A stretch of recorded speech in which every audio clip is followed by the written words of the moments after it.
অনেকজন যাত্রী সহ একটা বাস ফেরিতে উঠতে গিয়ে চোখের সামনে পদ্মা নদীতে গেল পরে নির্মম দৃশ্য, কতগুলো তাজা প্রাণ পানির নিচে গেল তলিয়ে। এবারের একটা যেন মৃত্যুপরিণতে পরিণত হয়েছে। পাল্লা দিয়েছে রেকর্ড করার কিছু অদক্ষ ড্রাইভারদের কারণে এইসব ঘটনা ঘটছে বারবার। তারপরে এইসব হিসাব নিকেশের বাইরে যেন যাত্রীগুলোর জন্য মোনাজাতে দেওয়া থাকে সবার।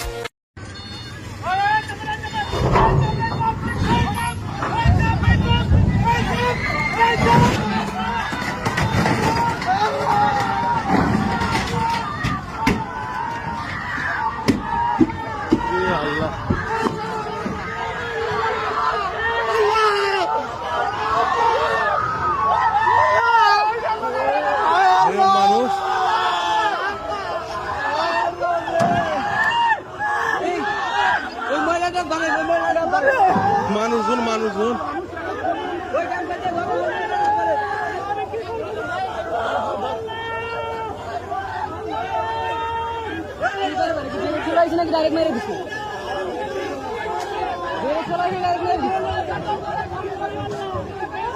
আরে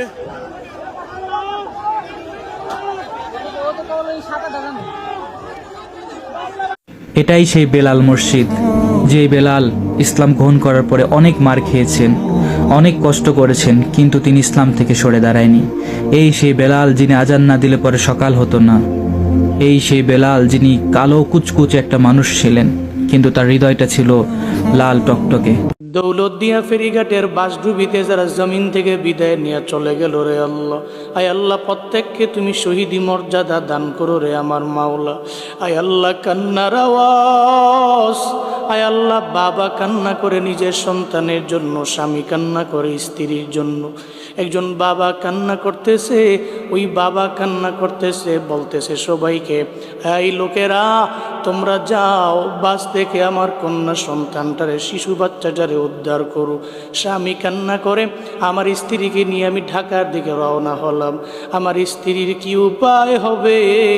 স্ত্রীটাও তো আজকে বাসের ভিতরে জমিন থেকে বিদায় নিয়ে চলে যাইতেছে। ও দয়ার আল্লাহ, আয় আল্লাহ যারা জমিন থেকে বিদায় নিয়ে চলে গেছে রে আমার মাওলা, প্রত্যেককে তুমি মাফ করে দাও, শহীদি মর্যাদা দান করে দাও রে আমার আল্লাহ। আয় আল্লাহ প্রত্যেকটা পরিবারকে তোমার হাতে দিয়ে দিলাম। এই মাকে কেন সন্তানের সামনে ওষুধের জন্য ভিক্ষার হাত পাততে হয়? একবার উত্তর দিতে পারেন? একবার উত্তর দিতে পারেন? কেন 6 মাস বড় ছেলের কাছে, কেন 6 মাস মেজো ছেলের কাছে মাকে থাকতে হয়? মায়ের পায়ের নিচে তো জান্নাত। জান্নাত তো বড়রও দরকার, মেজরও দরকার, সেজরও দরকার, ছোটরও দরকার, 5 নম্বরও দরকার, 10 নম্বর সন্তানের দরকার। কথা বলেন ঠিক কিনা?